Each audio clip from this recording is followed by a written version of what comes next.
નમસ્કાર મિત્રો, job Sarita YouTube channel પર આપ સૌનું ફરીવાર એક નવા વિડીયોમાં દિલથી સ્વાગત કરું છું।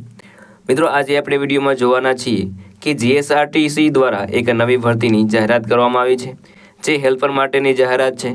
તેમાં કુલ જગ્યાઓની વાત કરીએ તો 1658 જગ્યાઓ પર ભરતી થવાની છે। આ ભરતીમાં એપ્લાય કરવા માટેની ઉંમર છે તે 18 વર્ષથી લઈને 35 વર્ષ સુધીની છે।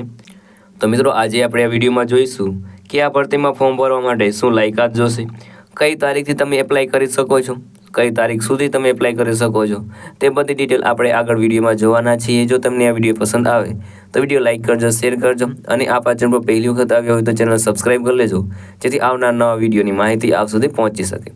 તો હવે આપણે જઈશું જીએસઆરટીસીની જે ભરતીની જાહેરાત છે તેના ઓફિશિયલ નોટિફિકેશન ઉપર અને સંપૂર્ણ માહિતી મેળવીએ। તો મિત્રો, આપણે આવી ગયા છીએ જીએસઆરટીસીનું જે ઓફિશિયલ નોટિફિકેશન છે તેના ઉપર।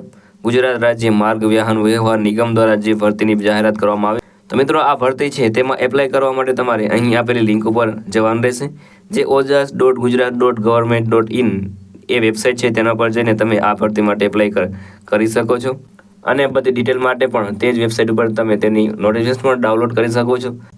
અથવા તો તમે જો આ ભરતી માટેનું નોટિફિકેશન છે તે ડાઉનલોડ કરવા માંગતા હોય તો વિડીયોના ડિસ્ક્રિપ્શનમાં તમને એક લિંક મળી જશે, તેના ઉપર ક્લિક કરીને તમે આ નોટિફિકેશન છે તે ડાઉનલોડ કરી શકો છો।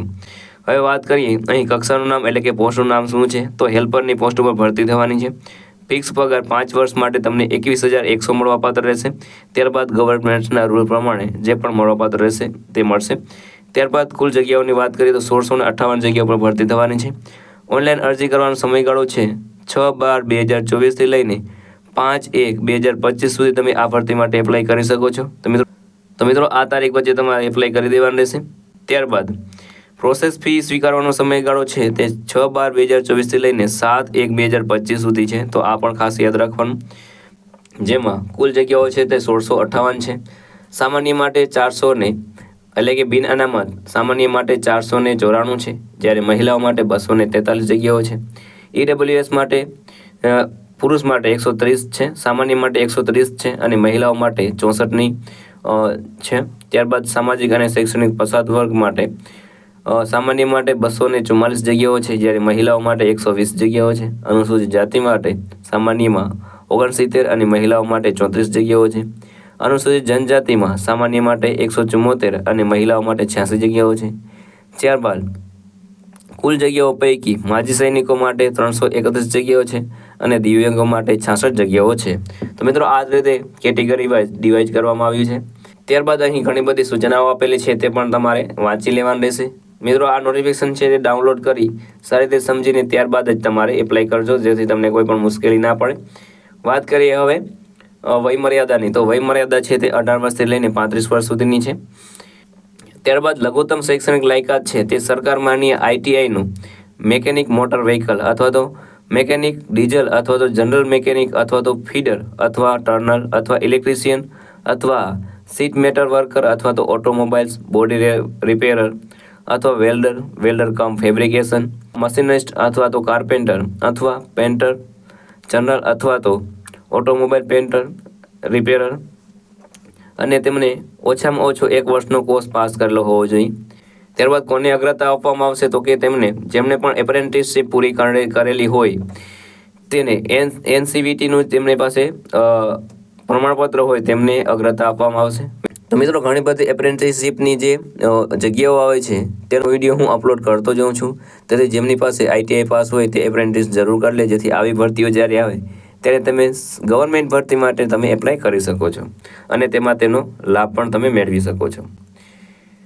ત્યારબાદ તમારા 100 ગુણ રહેશે, તેમાં શૈક્ષણિક લાયકાત માટેના વોલ્ટેજ ગુણ છે તે 70 રહેશે। ત્યારબાદ લઘુત્તમ શૈક્ષણિક લાયકાત ધરાવતા માટે વેઇટેજ છે તે 55 રહેશે। અગ્રતા માટેની વધારાની શૈક્ષણિક લાયકાત ધરાવતા માટે 15 ગુણ એક્સ્ટ્રા રહેશે। ઓએમઆર પદ્ધતિની સ્પર્ધાત્મક લેખિત પરીક્ષા માટેના વોલ્ટેજ ગુણ છે તે 30 રહેશે અને કુલ 100 ગુણ આ રીતે તમારી એક્ઝામ લેવામાં આવશે। તો મિત્રો, આ બધી સૂચનાઓ છે તે તમારે વાંચી લેવાની રહેશે, ત્યારબાદ જ તમારે જે ફોર્મ છે તે ભરવાનું રહેશે। મિત્રો, અહીં તમને સિલેબસ પણ આપી દેવામાં આવ્યું છે, જે સિલેબસ ધોરણ 10ના બેઝ પ્રમાણેનો છે।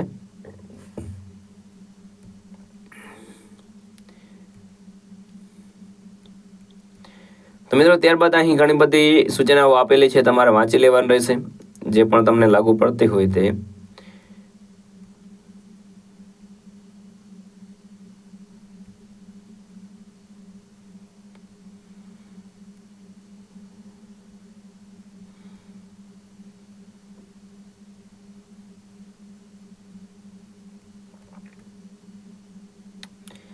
ત્યારબાદ મિત્રો તમને અહીં અરજી કરવાની રીત જોવા મળી જશે, જેમાં ojas.gujarat.gov.in આ વેબસાઇટ ઉપર જઈને તમારે અરજી કરવાની રહેશે.